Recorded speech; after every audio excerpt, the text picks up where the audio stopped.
what is the modern day approach towards making a movie? Right?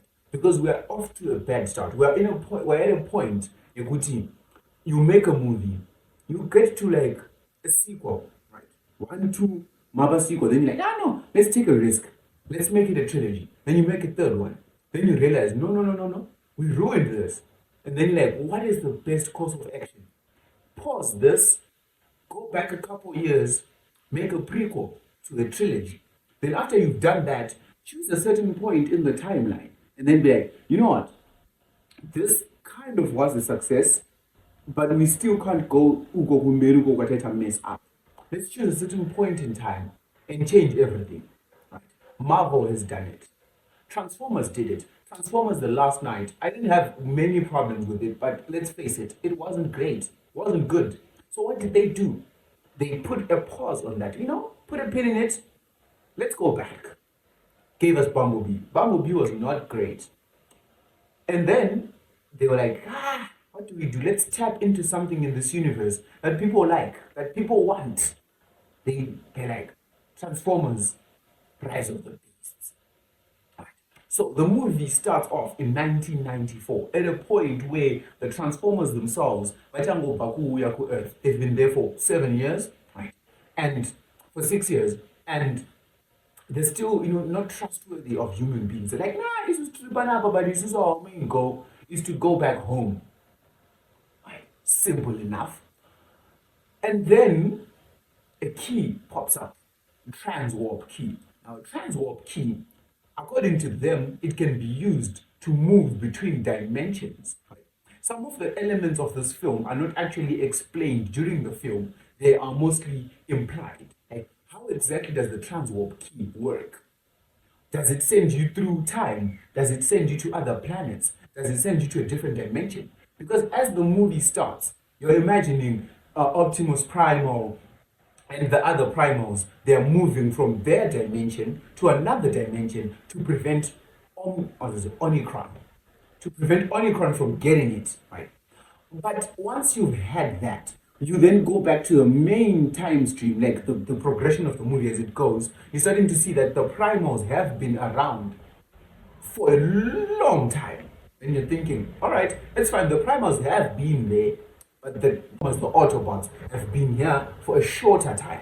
So now I'm there, I'm sitting down and I'm thinking, did the primals come from another dimension? But Panos don't want to erase it, and then they say, I am a warrior from your future and your past at the same time. Right? So now I'm thinking, what does that ambiguous, vague statement mean? It turns out the primals came from the future. As they came from the future, they landed in the past. Right? When they landed in the past, the Transformers, the Autobots, were not yet on Earth. So these guys become warriors from the future in terms of their origin, but from the past in terms of where they started from on Earth. So you have these primals being there on Earth and they're from the past. But then look at it from this point of view. The transwarp key, initially they're talking about it moving from dimension to dimension. Now you're seeing that it's moving from timeline to timeline. But Optimus wants to look for it, to use it to move from planet to planet. So maybe it has multiple uses, but I just feel like too many elements of the story were not explained. They were just implied. Transwarp key, right? Because you get confused. Optimus Prime was like, I was named after the legendary warrior Optimus Prime from the past. And then this is me explaining that these guys came from the future. But during the film, if you have zero contact with the primals, you're literally confused. You're thinking, how are you warriors from the future and the past at the same time? You are named after Optimus Prime, but Optimus Prime doesn't know you. And yet, if we're strictly talking about it, the transwarp key yakatiza nayo Nima primals was they used it to travel from that timeline to the past. How did the Predacons follow them if they did not have the transwarp key? Because Omicron, you needed it to use it to move it from that dimension to another dimension. Maybe dimensions for them is time to move from one dimension to another dimension to open this whole door and access him. that give him access to a bunch of other planets. So they don't have it. How did they then follow the primals to this timeline if they don't have it? And why is he not just using that method that the Predacons used to follow? Or maybe he's just way too big such that he can't use that same method. Anyways, that's besides the point. Rise of the Beasts. This film, it does very little in terms of rising of the beasts, right? Because you have this movie. It first of all, it lands you in Noah Diaz. Noah Diaz is trying to help his little brother Ane sickle cell sickness, right? And he's struggling. He's trying to find a way to do things. And then you have this girl who's working in a museum. She's underappreciated. She knows so much, but she's just getting menial tasks. These are the two cornerstones of humanity in this film, because you can't have a Transformers film without a human being who serves no purpose except being a human being and have like convenient story elements that justify their placement in the film. Wow, this part that we need to go through is only human sized.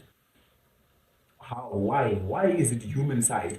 This thing is built so that it can be used by Transformers. Then you conveniently just make this tunnel that's human sized that leads to exactly the point where they need to go. But it's fine. Right? It's fine. We need human beings in the film. So Noah Diaz chills out in a Mirage. And then you undiscover the transwarp key. The Predacons somehow, without any transdimensional traveling elements, make it to Earth, and then they follow the key. The key was split into two, and somehow Unicron can transport Scourge to him, but not necessarily like a hallucinogenic thing. It's like, okay, it's cocaine. You can make him see him. It's more like the Eternals, Raja. Zvekuti unongochikwanisa communicate naye ari kwaari ikoko, like sort of like telepathically, but yeah, it's fine. So they were supposed to activate the key from Earth to make sure that Unicron can come.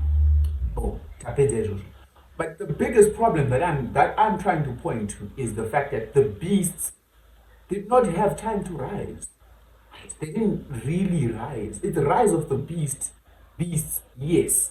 But the primals did not feel like they were important to the story. They did not feel like they got enough screen time to justify calling it Rise of the Beast. Because you have Optimus Prime being all Optimus Prime. I am Optimus Prime. He's always there. Every time, I will kick this big bad's ass. But Rise of the Beast let Optimus Primal have a shot at it. But anyway, it's fine. So we get back into the film. Let me pause for a second. Talk about the positives. Those don't I hated the film. I didn't hate the film. I liked it. But it had problems. What I liked about the film, did I like anything about it? Okay. Alright. Did I like anything about it? I'm really just trying to find out, like, okay, the cars. There's always like a very good and brilliant selection of cars. It's one of the things. It's one of the things that people started watching Fast and Furious for, the cars, and then along the line, it just stopped being worth it. But with Transformers, you have a great selection of cars. You have good humor. That's there. Pete Davidson, at times, Pete Davidson's it up. But the humor, the jokes, comedic timing, yacho, at times was good. But all in all, it's a movie that doesn't really revitalize the Transformers universe, but it doesn't bring it down. So overall, what I can say is it maintains the status quo when it comes to like Transformers. It's like we don't hate it. We're not extremely excited. We're not like, yeah, it's an amazing movie, but it just does well with the little that it can. Though, big side note, the final fight scene.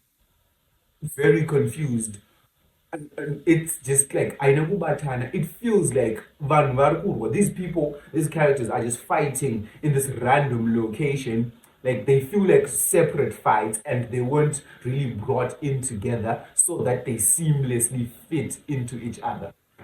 Because we go on Optimus doing Optimus things, we go on Primal doing Primal things, you have B doing Bumblebee things, but it doesn't feel like it's one fight. Because the beauty of having a lot of strong characters is having a well choreographed fight scene that involves all of them feeding into each other. They try to but ultimately it never does feel like the fight scene itself is contained and these things are feeding into each other. So, is it good? Not really. Does it bring down the franchise? It doesn't bring down the franchise. Does it improve the franchise? No, not at all. But we can look forward to whatever it is they're going to give us next.